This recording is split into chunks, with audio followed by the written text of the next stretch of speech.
मैं Rakesh Chauhan Envira education के online platform पर आपका हार्दिक स्वागत करता हूं।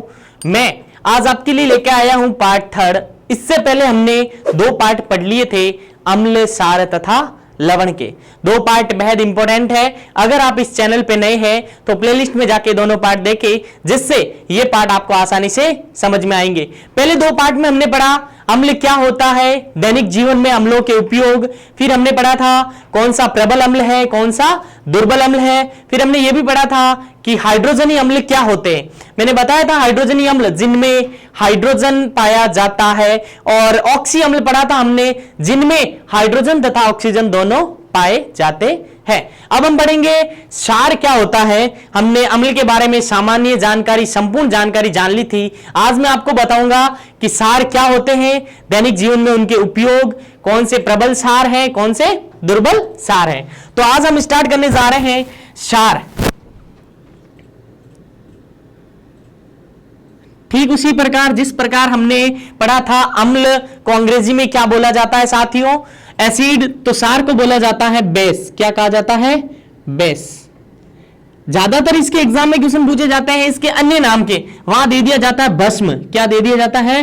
भस्म। तो आपको याद रखना है क्षार को क्या कहा जाता है? भस्म कहा जाता है। अगर बात करूं अम्ल की तो जलीय विलयन में H+ आयन देते थे, और हम पढ़ रहे हैं क्षार, तो जलीय विलयन में कौन सा आयन देंगे? पहला पॉइंट याद रखना है, जलीय विलयन में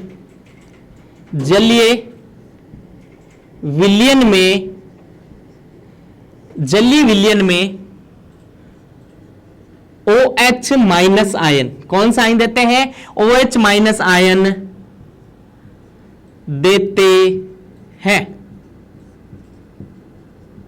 अब एग्जाम में पूछ लिया जाता है, OH- नहीं देके पूछ लिया जाता, कोई ऑप्शन में अलग दे दिया जाता है, इसका नाम दे दिया जाता है। तो दूसरा पॉइंट आपको याद रखना है, ये जलीय विलयन का अर्थ है जब इन्हें जल में डाला जाता है। क्या होता है साथियों? जब इन्हें जल में डाला जाता है, जलीय विलयन में हाइड्रोक्सिल आयन, कौन सा आयन?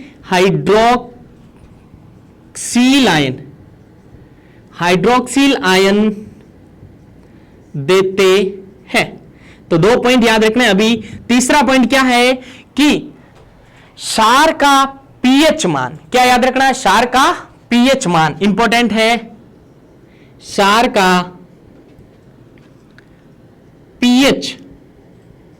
पीएच मान 7 से अधिक होता है। 7 से अधिक होता है। हमने अम्लों के लिए पढ़ा था, अम्ल के लिए यही मान 7 से क्या था साथियों? कम था। लेकिन मैंने वहां बताया था कि आपको कथन के रूप में पूछा जाए 7 से अधिक का अर्थ क्या हुआ। जैसे इधर ध्यान देना, ये इंपॉर्टेंट है, 7 से अधिक यानी पीएच है, ध्यान देना वापस, पीएच है जो 7 से अधिक है, यानी 7 क्या है यहां पे? कम है। पीएच का मान 7 से अधिक है। जिसकी तरफ मुंह खुला होता है वो राशि क्या होती है? बड़ी होती है। छोटी क्लासों में हमारे सर ने यही सिखाया था कि जिसकी तरफ मुंह खुला है वो ग्रेटर देन होता है।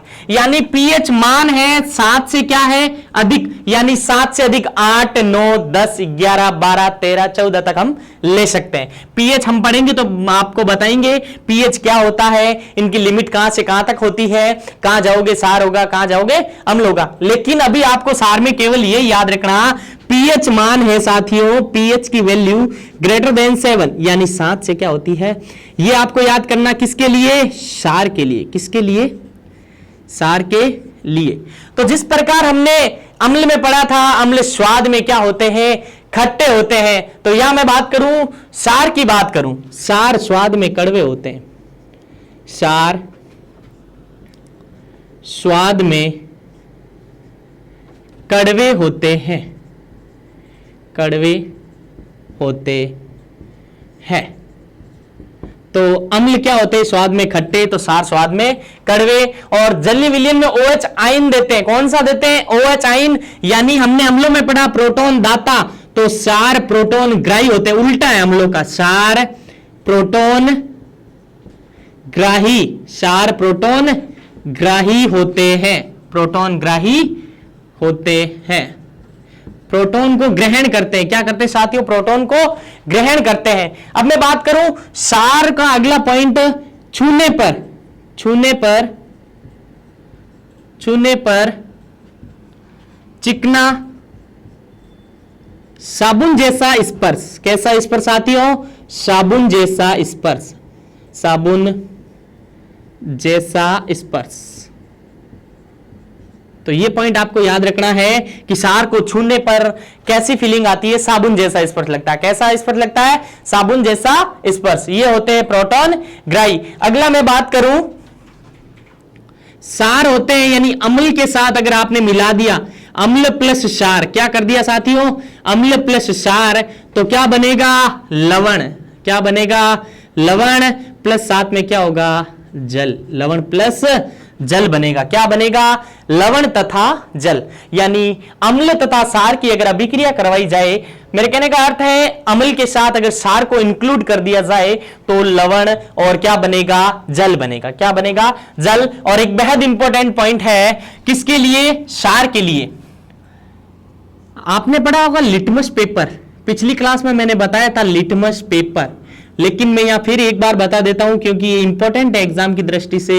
लिटमस पेपर किसका बना होता है? लाइकेन का। किसका? लाइकेन का। और ये लाइकेन खुद कौन से समूह है? एक तो है कवक और शैवाल यानी फंगस व एल्गी। अगर ये दोनों पूछ लिया जाए ये किसके समूह है, तो मैं एक बार फिर बता देता हूं, थैलोफाइटा। इंपॉर्टेंट है, थैलोफाइटा। थैलोफाइटा समूह। कौन सा समूह? थैलोफाइटा समूह। लाइकेन कौन से समूह का होता है? थैलोफाइटा समूह। उसमें पूछ लिया जाए कवक तथा शैवाल से क्या बना होता है? लाइकेन। और लाइकेन से क्या बना होता है? Litmus paper. ये लिटमस पेपर अगर बात करूं मैं अम्ल की, तो अम्ल नीले लिटमस पेपर को कन्वर्ट कर देता है लाल लिटमस से। यानी इसके ऊपर अम्ल की 2-3 बूंदे डाली जाए तो नीले से क्या हो जाता है? लाल। और हम पढ़ रहे हैं क्षार। क्षार के ऊपर लिटमस पेपर का क्या प्रभाव है? यानी एक सूचक है। क्या है साथियों? सूचक, यानी जिनके माध्यम से आप पता कर सकते हो कौन अम्ल है तथा कौन क्षार है। यानी लिटमस पेपर लाल से क्या हो जाता है? नीला। लाल से क्या हो जाता है? नीला। किसके लिए? क्षार के लिए। किसके लिए? क्षार के लिए। तो आपको यह पॉइंट याद रखना है, नीले लिटमस पेपर से क्या? नीले लिटमस से लाल पूछे तो अम्ल, अगर लाल से नीला हो जाए तो वह क्या होगा? क्षार होगा। क्षार का एक इंपॉर्टेंट गुण और है, जो क्षार है ना, जब क्षार, ये वेरी इंपॉर्टेंट है, जब क्षार तेलों व वशीय अम्लों, वशी आगे हम पढ़ेंगे साबुनीकरण में, लेकिन आपको केवल यहां याद रखना है, जब क्षार तेलों व वशीय अम्लों के साथ क्रिया करते हैं, वेरी इंपॉर्टेंट, क्या बनाते हैं? साबुन। क्या बनाते हैं? साबुन बनाते हैं। आगे हम पढ़ेंगे मृदु साबुन क्या होता है, कठोर साबुन क्या होता है। लेकिन आपको इतना याद रखना है, जब क्षारों की अभिक्रिया तेलों तथा वशीय अम्लों के साथ, हम आगे अभिक्रिया भी पढ़ेंगे क्षार की तेलों के साथ, वशीय अम्लों के साथ, लेकिन अभी फैक्ट के रूप में याद रखना आपको, जब क्षार तेलों तथा वशीय अम्लों के साथ अभिक्रिया करते हैं तो क्या बनाते हैं? साबुन। और साथ में सह उत्पाद यानी इसके साथ प्राप्त होता है ग्लिसरॉल। क्या प्राप्त होता है? ग्लिसरॉल। एग्जाम में यहां से क्वेश्चन पूछा गया है कि ग्लिसरॉल का कार्य क्या होता है। उल्टा पूछ लिया गया कि साबुन पारदर्शी होते हैं किस पदार्थ के कारण, तो आपका आंसर होना चाहिए इस ग्लिसरॉल के कारण पारदर्शी होते हैं। क्या होते हैं? पारदर्शी। आपने साबुन देखे होंगे, बहुत से साबुन होते हैं, जब महंगे साबुन होते हैं वो क्या होते हैं?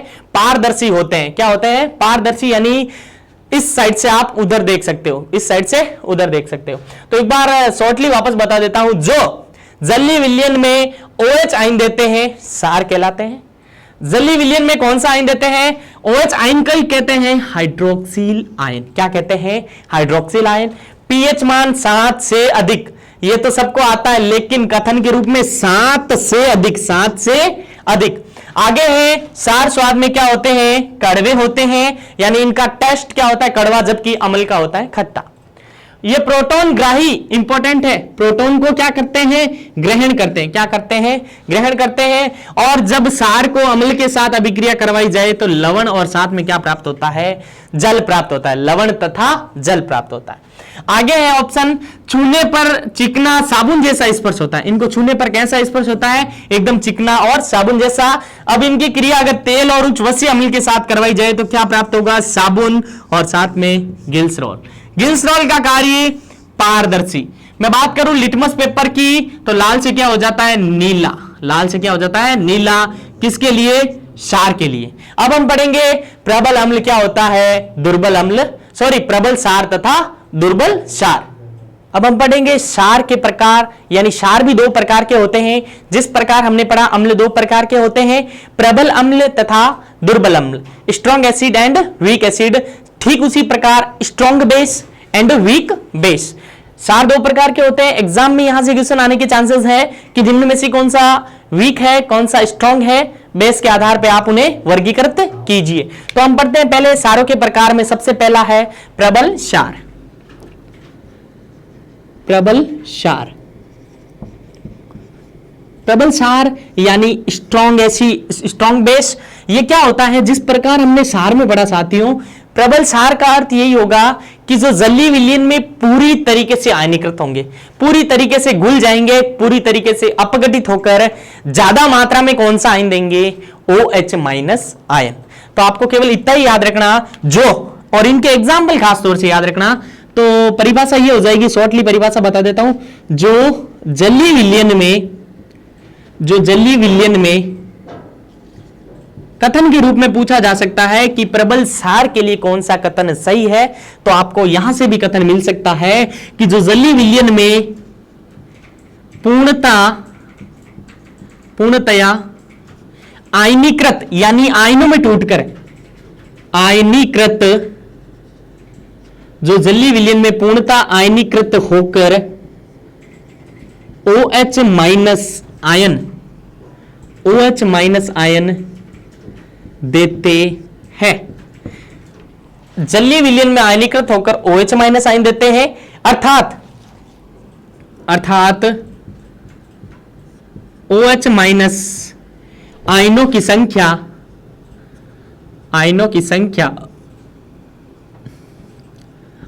संख्या अधिक होती है। क्या होती है, अधिक होती है। OH माइनस आयनों की संख्या क्या होगी, उस जलीय विलयन में OH आयनों की संख्या क्या होगी, अधिक होगी। तो आपको केवल परिभाषा में क्या याद रखना, पूर्णतः आयनीकृत होंगे, एक तो ये याद रखना, और कौन सा आयन देंगे, OH माइनस, ये याद रखना।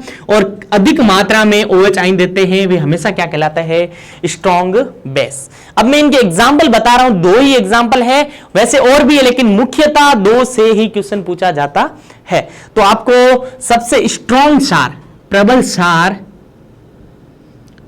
क्षार में आपको पहला एग्जाम्पल याद रखना, NaOH। तो साथियों ध्यान देना, क्षार की पहचान कैसे होगी, आपको एग्जाम में 4 फॉर्मूले देके भी पूछा जा सकता है। जरूरी नहीं है कि थ्योरी पूछे, आपको 4 एग्जाम्पल दे दिया जाए और पूछ लिया जाए इनमें से क्षार नहीं है, तो आप पता कैसे करोगे कि उनके पीछे OH, यानी उसके पूरे फॉर्मूले में क्या आएगा, OH आएगा, या साउंड किसकी आएगी, हाइड्रोक्सिल या हाइड्रोक्साइड, ये आएगा मेन, हाइड्रोक्साइड क्या आएगा, हाइड्रोक्साइड आएगा। हम पहचान लेंगे, जैसे ये आगे कौन सी धातु है बच्चों, सॉरी साथियों, ये है सोडियम और पीछे OH आते ही क्या लगाना, हाइड्रोक्साइड। तो इनका नाम क्या हो जाएगा, सोडियम हाइड्रोक्साइड। क्या हो जाएगा, सोडियम हाइड्रोक्साइड, इसका नाम हो जाएगा सोडियम। तो हम पहचान पाएंगे क्षार को कि पीछे हाइड्रोक्साइड, या फॉर्मूला दे तो पीछे OH आएगा। कुछ ऐसे क्षार भी हैं जो OH नहीं दर्शाते हैं, वो अपवाद के रूप में है, क्योंकि अलग अलग वैज्ञानिकों ने अलग अलग थ्योरी दी। हमें इतनी थ्योरी नहीं पढ़नी, हमें केवल फैक्ट के रूप में पढ़ना है। थ्योरी आती है 11th और 12th के लिए, हम थ्योरी भी पढ़ेंगे लेकिन इतनी नहीं पढ़नी है कि केवल यहां से पता करना है कि जिसमें OH माइनस आयन उपस्थित हो, यानी presentation of OH minus ion, sodium hydroxide, पीछे क्या आएगा, हाइड्रोक्साइड। मैं जैसे दूसरा एग्जांपल ले रहा हूं KOH क्या है? KOH, यानी इसका नाम क्या हो जाएगा? K। पहले तो मेरे को बताओ K और Na में दोनों में से अगर पूछ लिया जाए, आपको कंपटीशन एग्जाम की आप तैयारी कर रहे हो, तो Na और K का पूछ लिया जाए, इन दोनों में से सक्रिय धातु कौन सी है? तो मैंने एक श्रेणी बताई थी KNaCa, आपको पूरी याद रखनी है। KNaCa, MgAl, Zn, FePbHgAgAu, उस श्रेणी के आधार पर देखा जाए तो पोटेशियम अधिक क्रियाशील है। लेकिन जब बच्चा तैयारी करता है, बस उनके तो एक माइंड में सेट है सोडियम सबसे क्रियाशील धातु है, ऑप्शन आते ही सोडियम पे राइट करोगे। लेकिन पोटेशियम साथ में है तो पोटेशियम, और अगर लिथियम साथ में 12th में दे रखा है, वो भी एनसीईआरटी की बुक है, यानी हमें फॉलो करना है एनसीईआरटी को। तो यानी लिथियम सबसे ज्यादा, अगर तीनों ऑप्शन में दे और साथ में दे कैल्शियम, और पूछ लिया जाए इन चारों में से अधिक क्रियाशील धातु कौन सी है, तो आपका आंसर होना चाहिए लिथियम। अगर ये लिथियम नहीं है तो आएगा पोटेशियम, पोटेशियम भी नहीं है तो आएगा सोडियम, अगर सोडियम भी नहीं है फिर आएगा कैल्शियम। यानी ये श्रेणी बहुत ही इंपॉर्टेंट है। मैं बात करूं KOH की, या K को बोला जाता है पोटेशियम, तो पीछे OH को क्या बोला जाता है? हाइड्रोक्साइड। तो यहां हो जाएगा पोटेशियम हाइड्रोक्साइड, क्या हो जाएगा? पोटेशियम हाइड्रोक्साइड, क्या हो जाएगा? Potassium hydroxide. तो आपको प्रबल क्षार में याद रखना, सोडियम हाइड्रोक्साइड सबसे प्रबल और पोटेशियम हाइड्रोक्साइड इसके बाद। तो प्रबल क्षार कौन से होंगे? जो जलीय विलयन में पूरी तरीके से घुलकर OH माइनस आयन देते हैं, और OH माइनस आयन की संख्या ज्यादा होगी, दूसरा क्वेश्चन। और इस OH आयन को क्या बोला जाता है? Hydroxide ion. तीसरा प्रबल कौन है? NaOH और KOH। पता कैसे करोगे? चौथा OH माइनस आयन, ध्वनि पीछे किसकी आएगी? हाइड्रोक्साइड की। 5 इंपॉर्टेंट पॉइंट है हमने पढ़े प्रबल क्षार में। अब मैं स्टार्ट कर रहा हूं दुर्बल क्षार, यानी वीक बेस। तो प्रबल क्षार का तो आई थिंक आपको कंसेप्ट समझ में आ गया होगा, और इनके मोस्टली उदाहरण याद रखने हैं। आगे हम पढ़ेंगे क्षारों के उपयोग, तो कौन सा क्षार कहां उपयोग होता है, यह भी इंपॉर्टेंट है, क्योंकि कथन के रूप में क्वेश्चन आएंगे, क्योंकि कंपटीशन एग्जाम बहुत टफ हो गया। अब दूसरा पढ़ेंगे इसका प्रकार क्षार का, दुर्बल क्षार। कौन सा क्षार? दुर्बल क्षार। जैसा प्रबल क्षार था उसके विपरीत क्या हो जाएगा? दुर्बल क्षार। यानी जलीय विलयन में OH आयन तो देंगे, लेकिन पूरी तरीके से आयनीकृत नहीं होंगे, यानी पूर्णतः आयनीकृत नहीं होते। शॉर्टली बताता हूं, पूर्णतया आयनीकृत नहीं होते हैं, यानी पूरी तरीके से आयनीकृत नहीं होते हैं। और OH देंगे, OH कम मात्रा में, कम संख्या में ले लो, कम संख्या में देते हैं, यानी OH माइनस आयन देंगे लेकिन बहुत ही कम संख्या में देंगे। और इनके उदाहरण, जैसे इनके उदाहरण है, एक तो MgOH होल ट्वाइस, ये भी इनका उदाहरण है। ये किनका उदाहरण? MgOH whole twice. इसे क्या बोला जाता है अभी मैं बताऊंगा। एक उदाहरण और लिखो, ZnO, फिर उदाहरण लिखो आप FeO, फिर आप लिख सकते हो Fe2O3। ये मुख्यतः किनके उदाहरण है? दुर्बल क्षार के। तो इनमें आपको मैग्नीशियम हाइड्रोक्साइड और एक वीक दुर्बल क्षार और है NH4OH। तो यानी इनमें तो हम पहचान कर सकते हैं कि OH आ रहा है सर, इसमें भी OH आ रहा है, लेकिन इनमें तो आपको याद रखने हैं जिंक ऑक्साइड और फेरिक ऑक्साइड और फेरिक ऑक्साइड, और ये फेरस ऑक्साइड और ये फेरिक ऑक्साइड। ये इससे बोल सकते हो आयरन ऑक्साइड बोलो, बेस्ट रहेगा। और ये 3 इसकी संयोजकता है, जहां पर भी Fe की +3 हो संयोजकता तो फेरिक, और 2 हो तो फेरस। यहां पे आप इसका नाम वापस बता देता हूं, आयरन ऑक्साइड बोलना। क्या बोलना? Iron oxide. तो ये सभी क्या है? क्षार है। ये मोस्टली है इंपॉर्टेंट जो पूछे जाते हैं। क्षार में अंतर स्पष्ट कीजिए, तो आपको ये दे जैसे मैं इसी पे क्वेश्चन बना के पूछ लेता हूं आपको, कि जैसे आपको ऑप्शन दे दिया MgOH होल ट्वाइस, और दूसरा दे दिया ZnO, और तीसरा दे दिया NH4OH, और चौथा दे दिया Fe2O3, और पांचवा दे दिया ऑल। निम्न में से कौन क्षार है? तो ये भी है, ये भी है, ये भी है, ऑल। बच्चे यहां तक हम ये क्षार नहीं है, यहां पे गलत कर देंगे, लेकिन ऑल पे जाना है हमें। कहां जाना है? ऑल पे। तो मैं एक बार नाम बता देता हूं, MgOH वोल्टेज को बोला जाता है magnesium hydroxide, magnesium hydroxide, hydroxide. तो इनमें तो ठीक है, हम पहचान कर लेंगे कि हाइड्रोक्साइड आ रहा है। जैसे ये हो जाएगा ammonium hydroxide, ammonium hydroxide, ammonium hydroxide. और इनकी बात करूं Zn, ये मेरे हिसाब से ये कंफर्म तो नहीं है, लेकिन हाँ कंफर्म ही है। जिंक ऑक्साइड होता है जो उभयधर्मी प्रकृति का होता है, यानी अम्ल के साथ भी व्यवहार करता है और क्षार के साथ भी अभिक्रिया करता है, दोनों की तरह व्यवहार। हम आगे इसी में पढ़ेंगे कौन है जो क्षारीय होते हैं, कौन अम्लीय और कौन उभयधर्मी। उभयधर्मी इंपॉर्टेंट है, एक तो जैसे एल्यूमिनियम ऑक्साइड है, ये इंपॉर्टेंट है एल्यूमिनियम ऑक्साइड, और एक है जिंक का ऑक्साइड।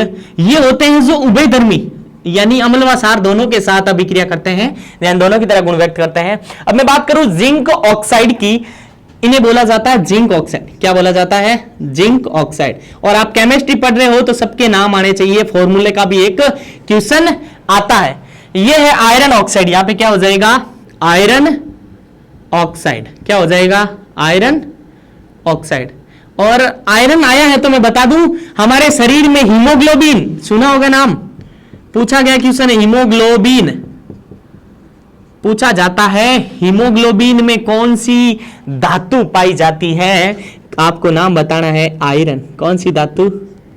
आयरन धातु पाई जाती है। हीमोग्लोबिन के स्थान पे कभी कभी यह भी पूछ लेते हैं मायोग्लोबिन, मायोग्लोबिन एक ही है, कंफ्यूजन नहीं होना है कि हीमोग्लोबिन हो या मायोग्लोबिन, धातु कौन सी पाई जाती है? आयरन धातु पाई जाती है। कौन सी धातु पाई जाती है?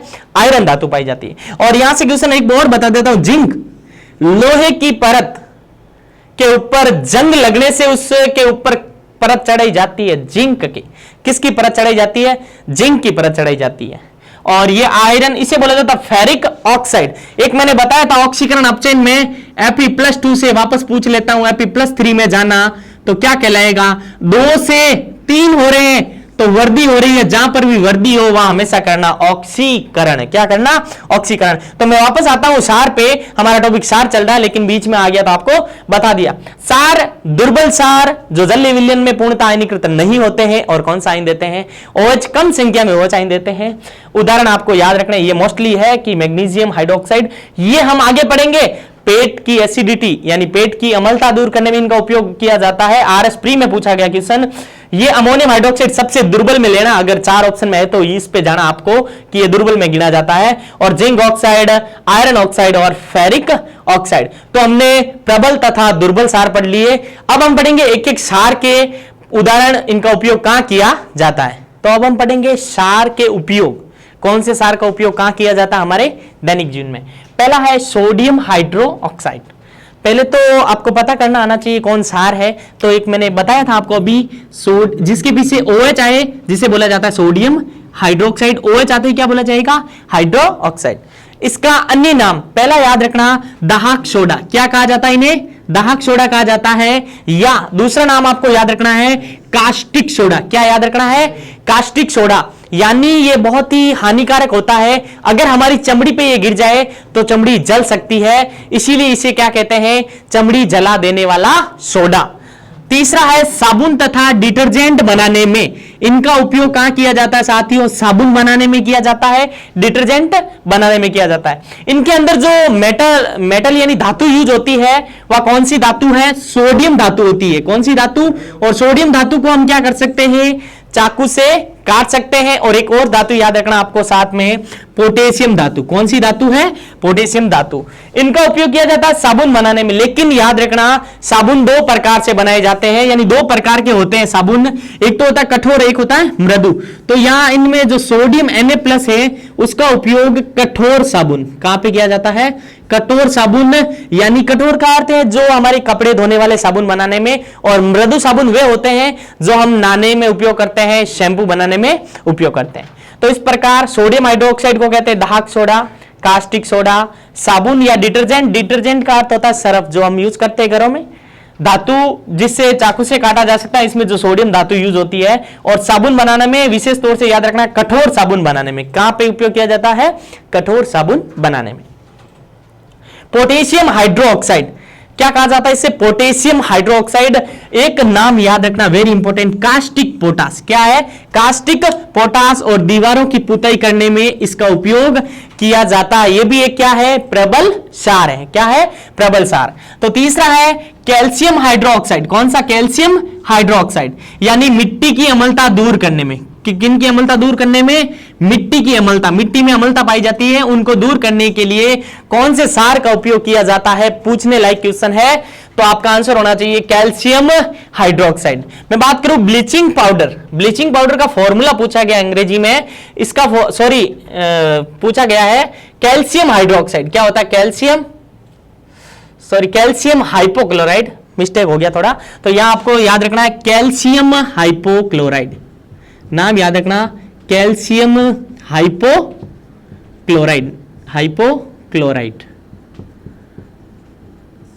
अगर यह भी पूछा गया है ब्लीचिंग पाउडर, जिसे हिंदी में कहते हैं विरंजक चूर्ण, इसको क्या होता है? खुला छोड़ने पर कौन सी गैस बाहर निकल जाती है? तो आपका आंसर होना चाहिए क्लोरीन गैस। कौन सी गैस बाहर निकल जाती है? क्लोरीन गैस बाहर निकल जाती है। कौन सी गैस? Chlorine gas. तीसरा है मैग्नीशियम हाइड्रोक्साइड। इसका क्वेश्चन पूछा गया, आरएस प्री में पूछा गया, इसका अन्य नाम इसे बोला जाता है milk of magnesia. Very important, milk of magnesia. Generally कोई भी एग्जाम देख लो, ये क्वेश्चन इंपॉर्टेंट है कि मिल्क ऑफ मैग्नीशिया का रासायनिक सूत्र या मैग्नीशियम हाइड्रोक्साइड का अन्य नाम। ये हमारे उपयोग आता है दैनिक जीवन में। पेट की अम्लता दूर। पेट में दर्द होने लगता है, एसिडिटी का निर्माण हो जाता है। किसका निर्माण? जब ज्यादा भोजन खा लेते हैं तो किसका निर्माण हो जाता है? एसिडिटी। और ध्यान देना, HCl अम्ल होता है पाचक रस में। कौन सा अम्ल? HCl अम्ल का क्या हो जाता है? ज्यादा श्रवण हो जाता है। क्या हो जाता है? ज्यादा। फिर इसके जब हम इनो के रूप में लेते हैं मैग्नीशियम हाइड्रोक्साइड। क्या लेते हैं? Magnesium hydroxide. तो हमें पता है एक अम्ल है और एक क्या है? क्षार। जब अम्ल और क्षार बनेंगे तो उदासीनीकरण अभिक्रिया होती है। क्या किसका निर्माण होता है? लवण तथा जल का निर्माण। किसका निर्माण? तो हमें राहत मिलती है, इनों के रूप में लेते हैं पेट की अम्लता दूर करने में मिल्क ऑफ मैग्नीशिया या मैग्नीशियम हाइड्रोक्साइड। आगे है मैग्नीशियम ऑक्साइड। क्या है? Magnesium oxide. मैग्नीशियम ऑक्साइड, इनका उपयोग किया जाता है रबड़ निर्माण में। कहां किया जाता है? रबड़ निर्माण में। तो एक बार फिर बता देता हूं, दाहक सोडा बोला जाता है सोडियम हाइड्रोक्साइड को, कास्टिक सोडा साबुन या डिटर्जेंट निर्माण में। खास तौर से साबुन, जो कठोर साबुन होता है वहां पे सोडियम, और एक रह गया था पोटेशियम का उपयोग किया जाता है मृदु साबुन। मृदु यानी नहाने वाले और शैंपू निर्माण में। ये इंपॉर्टेंट है। तो इस प्रकार आज की क्लास में हमने सार क्या होते हैं, उनके सामान्य गुणधर्म, फिर उनके प्रबल सार क्या होता है, दुर्बल सार क्या होता है, तथा फिर उन सारों के उपयोग पढ़े। सारों के उपयोग में सोडियम हाइड्रोक्साइड का उपयोग, पोटेशियम हाइड्रोक्साइड का उपयोग, कैल्शियम हाइड्रोक्साइड का उपयोग मिट्टी की अम्लता दूर करने में। फिर हमने पढ़ा मिल्क ऑफ मैग्नीशिया, इसका उपयोग किया जाता है पेट की अम्लता को दूर करने में। अगर आप इस चैनल पे नए हैं तो इस चैनल को सब्सक्राइब करें और नीचे दे रखे लिंक से आप हमें फेसबुक पे फॉलो कर सकते हैं। धन्यवाद।